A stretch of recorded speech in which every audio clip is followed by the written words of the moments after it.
Shalom saudaraku yang Tuhan kasihi, pada malam ini saya rindu untuk kita mendengarkan firman Tuhan bersama-sama. Namun sebelum kita mendengarkan firman Tuhan, mari kita terlebih dahulu bersatu di dalam doa. Bapa yang baik, Bapa pengasih di dalam kerajaan sorga. Pada malam ini kami rindu mendengarkan firman-Mu. Biarlah kiranya firman ini bisa menjadi berkat untuk kami yang mendengarkan.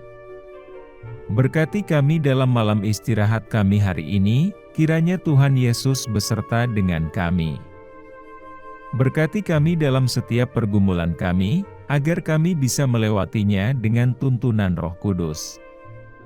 Inilah yang menjadi doa dan permohonan kami, karena kami berdoa hanya di dalam nama Tuhan Yesus Kristus yang hidup. Amin.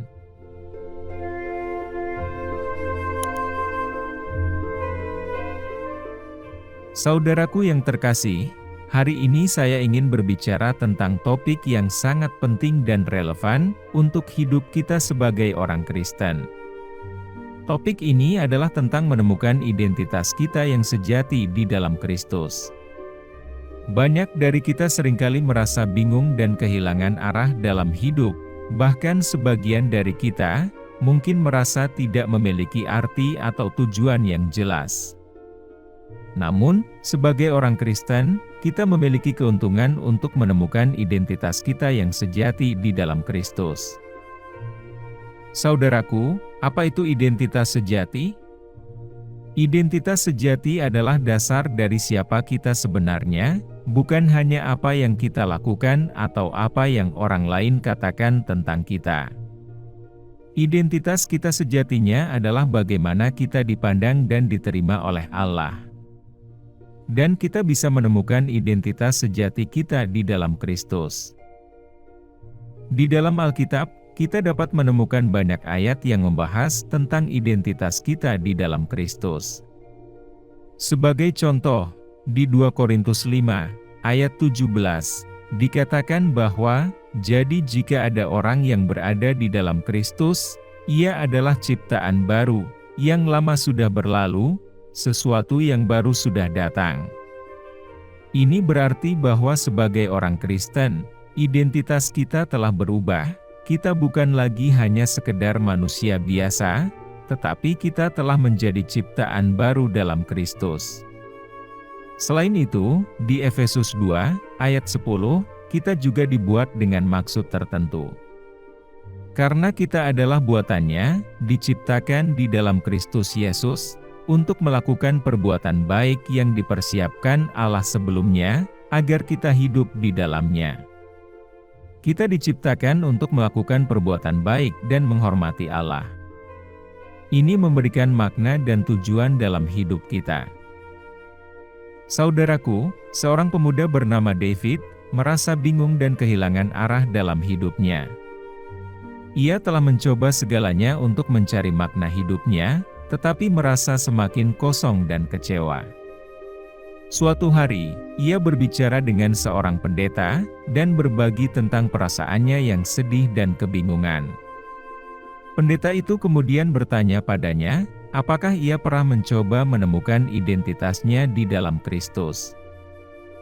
David awalnya tidak begitu paham tentang apa yang dimaksudkan pendeta itu, tetapi kemudian pendeta itu menjelaskan bahwa sebagai orang Kristen, identitas kita seharusnya tidak didasarkan pada hal-hal dunia, melainkan pada hubungan kita dengan Kristus. Pendeta itu kemudian menunjukkan beberapa ayat Alkitab yang membahas tentang identitas kita di dalam Kristus. Setelah mendengar ini, David mulai mempelajari Alkitab dengan lebih serius dan memperdalam hubungannya dengan Kristus. Ketika ia memahami betapa pentingnya memiliki identitas yang kokoh di dalam Kristus, ia mulai merasa lebih percaya diri dan tenang dalam hidupnya. Ia tahu bahwa identitasnya bukan didasarkan pada kesuksesannya dalam karir atau hal-hal duniawi lainnya, tetapi pada hubungannya dengan Kristus yang hidup. David kemudian mulai merasa lebih terpanggil untuk melakukan pekerjaan baik, dan memberikan dampak positif bagi orang lain. Ia tahu bahwa tujuannya bukan hanya untuk mencari kepuasan diri, tetapi juga untuk menghormati Kristus dan melayani orang lain. Ketika ia melihat hidupnya dengan sudut pandang yang baru ini, ia merasa bahagia dan bersemangat. Saudaraku, melalui pengalaman David, kita dapat melihat betapa pentingnya menemukan identitas kita di dalam Kristus. Ketika kita dapat memahami bahwa identitas kita seharusnya didasarkan pada hubungan kita dengan Kristus, kita dapat meraih kepercayaan diri, ketenangan batin, dan tujuan hidup yang lebih jelas. Saudaraku, seringkali kita lupa akan identitas kita yang sejati di dalam Kristus, dan mencari identitas kita di tempat yang salah. Kita mencari identitas kita di dalam karir, hubungan, atau hal-hal duniawi lainnya. Dan ketika hal-hal tersebut tidak berjalan seperti yang kita inginkan, kita merasa kecewa dan kehilangan arah. Tapi, ketika kita menemukan identitas kita di dalam Kristus, kita akan meraih kepercayaan diri dan ketenangan batin yang sejati. Kita akan tahu siapa kita sebenarnya, dan apa yang harus kita lakukan dalam hidup. Kita akan dapat membangun hubungan yang lebih intim dengan Kristus dan memperdalam iman kita. Oleh karena itu, mari kita mencari dan memperdalam hubungan kita dengan Kristus, sehingga kita dapat menemukan identitas kita yang sejati di dalamnya. Jangan biarkan identitas kita bergantung pada hal-hal dunia yang sementara, tetapi biarkanlah Kristus menjadi landasan dasar identitas kita yang kekal. Dalam Matius 6, ayat 33, dikatakan, "Cari dahulu kerajaan Allah dan kebenarannya, maka semuanya itu akan ditambahkan kepadamu." Mari kita selalu memprioritaskan Kristus dalam hidup kita, sehingga segala sesuatu yang kita butuhkan akan ditambah. Saudaraku, dalam hidup ini, seringkali kita merasa bingung dan kehilangan arah. Namun, sebagai orang Kristen, kita memiliki keuntungan untuk menemukan identitas kita yang sejati di dalam Kristus. Dengan memahami betapa pentingnya hubungan kita dengan Kristus, kita dapat membangun identitas yang kokoh dan memiliki tujuan hidup yang jelas. Jangan biarkan identitasmu bergantung pada hal-hal dunia yang sementara, tetapi biarkanlah Kristus menjadi landasan dasar identitasmu yang kekal. Saudaraku, mari kita selalu mencari dan memperdalam hubungan kita dengan Kristus, sehingga kita dapat hidup dengan percaya diri, tenang batin, dan memenuhi panggilannya dengan sukacita. Amin.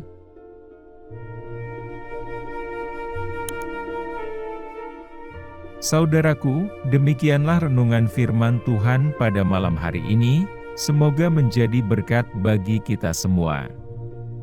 Untuk menutup renungan pada malam ini, mari kita kembali bersatu di dalam doa. Bapa kami yang di surga, Bapa yang kami panggil dalam nama Tuhan Yesus Kristus.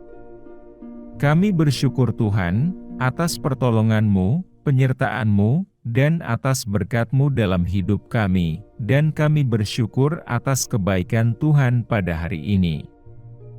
Tak berkesudahan kasih setia Tuhan, tak habis-habisnya rahmat-Mu, selalu baru tiap hari. Ya Tuhan, kami mau selalu belajar, dan terus belajar tentang firman-Mu, firman-Mu yang menguatkan, dan meneguhkan iman kami. Firman-Mu yang mengubahkan hidup kami. Kami mau berjalan bersama dengan Engkau di sepanjang kehidupan kami, agar kami tidak tersesat di dalam dunia ini. Kami mau melakukan firman-Mu ya Tuhan, di sepanjang hidup kami, agar kami tetap kuat berjalan bersama dengan Engkau. Terima kasih ya Tuhan, buat kesempatan hidup yang masih Engkau berikan kepada kami. Segala pergumulan dan persoalan hidup, kami serahkan di dalam tangan-Mu, Engkau akan menyelesaikannya bagi kami. Ya Bapa, Hamba berdoa buat saudara-saudaraku yang sudah mendengarkan renungan malam ini, yang saat ini sedang mengalami sakit penyakit, pergumulan, dan masalah kebutuhan ekonomi. Kiranya Engkau jamah, sembuhkan, dan pulihkan. Berkati perekonomian mereka, serta berikan jalan keluar di setiap pergumulan dan masalah yang mereka sedang hadapi. Ajarlah kami ya Tuhan, untuk selalu berharap dan percaya sepenuhnya hanya padamu saja. Kiranya Engkau terus memberkati kehidupan kami, keluarga kami, sanak saudara kami, bangsa dan negara kami, dan pemerintah kami. Biarlah semuanya dalam perlindungan-Mu ya Tuhan. Bapa, inilah yang menjadi doa dan permohonan kami. Ampuni kami agar kami layak di hadapan-Mu. Dalam nama Tuhan Yesus kami berdoa. Amin.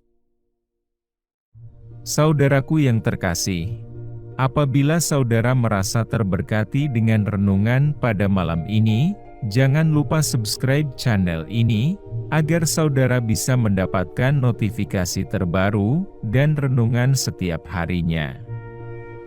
Tuhan Yesus memberkati.